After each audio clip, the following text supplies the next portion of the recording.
G'day and welcome to Small Steps Through Life. Today we're at Belmont Park and it is really nice here. The topic I've got is, this is one of the relationship topics. It is, what do you do when you've got to coordinate activities, make things happen together? And for this I've got 6 different modes of response.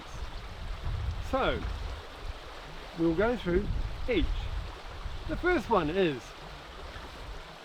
we've been invited to a Tiddlywinks competition. I'm not that interested, but what do you think? Tiddlywinks? I don't want to do Tiddlywinks. First scenario, neither person wants it. An easy answer, you don't have to do it. Okay, the next one is, we've been invited to a chess competition. Awesome! I like the idea. So do I. You both agree, you can do it. 2 scenarios, really easy. I don't need to spend more time on that. The next one is, we've been invited to go bowling, and I love the idea of bowling. It's one of my passions. I don't want to do that. Oh, okay, so now we have a situation where one person wants it and one person doesn't. And it might be the person who doesn't because it's one of their boundaries. Boundaries are fine. Boundaries are good things and we should respect them. So boundaries are our way of saying, this is what we stand for, this is what I will do, and this is what I won't do. It doesn't mean there won't be consequences. The person who proposed the idea might feel a bit slighted, so it happens. In this scenario, there is a worse version, and that is, there's been an opportunity come up for me to go mountain bike riding. No, I won't do it, and neither will you. Okay, this is a bit more difficult because this is a boundary that's imposed on others.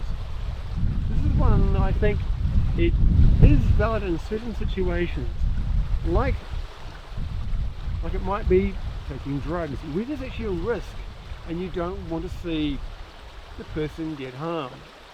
But other than that, we need to be really cautious.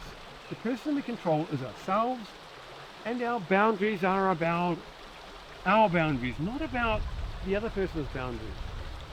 And if it's their passion, we need to work out, is there something else we could do? And that's what the next ideas are about. So one of them is, I have an opportunity to go golfing. I'd love to do it, it's one of my passions.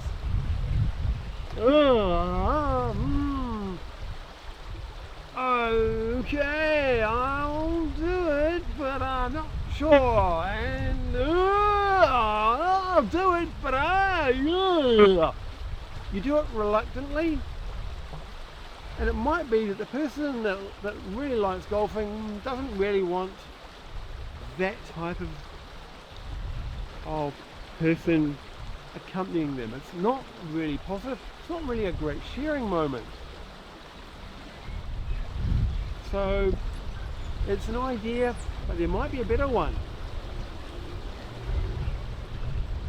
There's an opportunity for me to see a tractor pulling competition, and I would love to. It's always been my passion to see that. I'm not really interested, but I am curious. What excites you? I'll join you. And the person joins them with an idea of seeing what can they learn and how can they grow. And although it may not be their passion, they can be interested. They can be interested in the other person and in learning more steps that they can take, things they can add to their toolbox to be richer in the things that they do in their own lives. So that's scenario 5. And that's it is actually my favorite. I love it because I learn so much about other people. The number of things I try that I've never tried. Awesome! because it gives me more ways to relate. But now we have the sixth way. But think of something.